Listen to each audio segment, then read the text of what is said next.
విజయనగరం జిల్లా పోలీసు శాఖ కార్యాలయ ప్రాంగణంలో నిర్వహించిన నేత్ర వైద్య శిబిరాన్ని జిల్లా ఎస్పీ వకుల్ జిందల్ ప్రారంభించారు. ఈ సందర్భంగా పోలీస్ సిబ్బంది వారి కుటుంబ సభ్యులు 150 మందికి నేత్ర పరీక్షలు నిర్వహించి ఉచితంగా మందులు అందజేశారు. ఈ సందర్భంగా ఎస్పీ మాట్లాడుతూ కంటి సమస్యలను ప్రాథమిక స్థాయిలోనే గుర్తించి అవసరమైన చికిత్స అందిస్తే భవిష్యత్తులో కండ్లకు ఎటువంటి సమస్యలు రావన్నారు. పోలీసు ఉద్యోగుల సంక్షేమాన్ని దృష్టిలో పెట్టుకుని నేడు విశాఖపట్నానికి చెందిన సంధ్యా కంటి ఆసుపత్రి వైద్యుల సహకారంతో వైద్య శిబిరం నిర్వహిస్తున్నామన్నారు.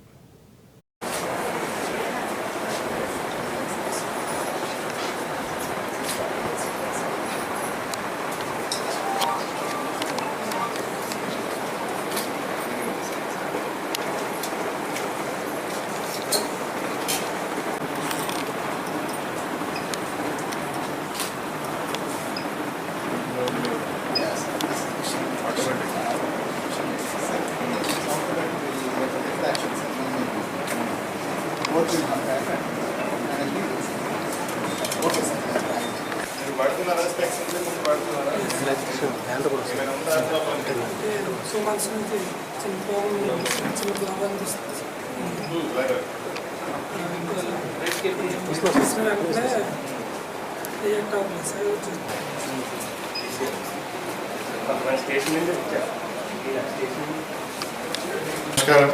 సో ఈరోజు మన విజయనగరం డిస్ట్రిక్ట్ పోలీస్ ఆఫీస్లో పోలీస్ సిబ్బంది కోసము ఒక ఐ క్యాంప్ ఏర్పాటు చేయడం జరిగింది. ఈ eye camp eye checkup camp Sandhya eye hospitals వాళ్ళతో కలిసి ఈరోజు ఏర్పాటు చేయడం జరిగింది. ఈ ఐ క్యాంప్లో వెల్ఫేర్ మెజర్స్, సిబ్బంది వెల్ఫేర్ మెజర్స్ భాగంగా మన జిల్లాలో ఉన్న అందరూ పోలీస్ సిబ్బంది వాళ్ళ ఫ్యామిలీస్ కోసము ఐ చెకప్ కోసం పెట్టడం జరిగింది. ఎవరైనా ఇక్కడ వచ్చి వాళ్ళకు ఏమైనా ఐసైట్ ప్రాబ్లం ఉంటే, ఏమైనా అదర్ క్యాటరాక్ట్ లాంటి ప్రాబ్లమ్స్ ఉంటే దానికి సంబంధించి ప్రిలిమినరీ చెకప్ చేయడం జరుగుతుంది. సో మనం ఏం చూసామంటే పోలీస్ డిపార్ట్మెంట్లో చాలామందికి ఐసైట్ ప్రాబ్లమ్స్ ఉన్నాయి, సరిగ్గా కొంతమంది కనపడదు, కానీ చాలామంది అది ఇగ్నోర్ చేసి చిన్న చిన్న ప్రాబ్లమ్స్ ఉంటే ఇగ్నోర్ చేసి ప్రతిరోజు వాళ్ళ డ్యూటీ చేస్తుంటారు. అదేవిధంగా పోలీస్ డిపార్ట్మెంట్లో ఎక్కువ పని ఒత్తిడి ఉండడం వల్ల, ఎక్కువ డ్యూటీస్ ఉండడం వల్ల వాళ్ళు హెల్త్ మీద సరిగ్గా వాళ్ళు దృష్టి పెట్టలేకపోతారు. సో దానికోసమే ఈరోజు మనము అందరి సిబ్బంది కోసము మన పోలీస్ ఆఫీస్లో, డిస్ట్రిక్ట్ పోలీస్ ఆఫీస్లో ఈ ఐ క్యాంప్ ఏర్పాటు చేయడం జరిగింది. సో దీంట్లో ఆల్రెడీ స్టార్ట్ అయింది.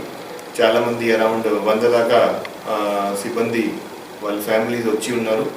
సో వాళ్ళందరికీ ఐ చెకప్ చేయడం జరుగుతుంది. ఎవరికైనా ఏమైనా ఐ ప్రాబ్లమ్స్ ఉంటే, ఏమైనా ఐసైట్ ప్రాబ్లమ్స్ ఉంటే దానికి సంబంధించి స్పెక్టికల్స్ పెట్టుకోవాలా, లేకపోతే ఏమైనా ఇంతకుముందు స్పెక్టికల్స్ ఉన్నాయి దానికి ఏమైనా నంబర్ చేంజ్ అయిందా, అదేవిధంగా ఈ cataract and other serious problems కోసం కూడా స్క్రీనింగ్ చేయడం జరుగుతుంది. ఫర్దర్ ఇన్వెస్టిగేషన్, ఫర్దర్ ట్రీట్మెంట్ కోసం వాళ్ళు ఆ హాస్పిటల్కి వెళ్ళి ట్రీట్మెంట్ తీసుకోవచ్చు. సో దానికోసం ఈ వెల్ఫేర్ మెజర్స్గా ఈరోజు ఈ ఏర్పాటు చేయడం జరిగింది. నమస్కారం.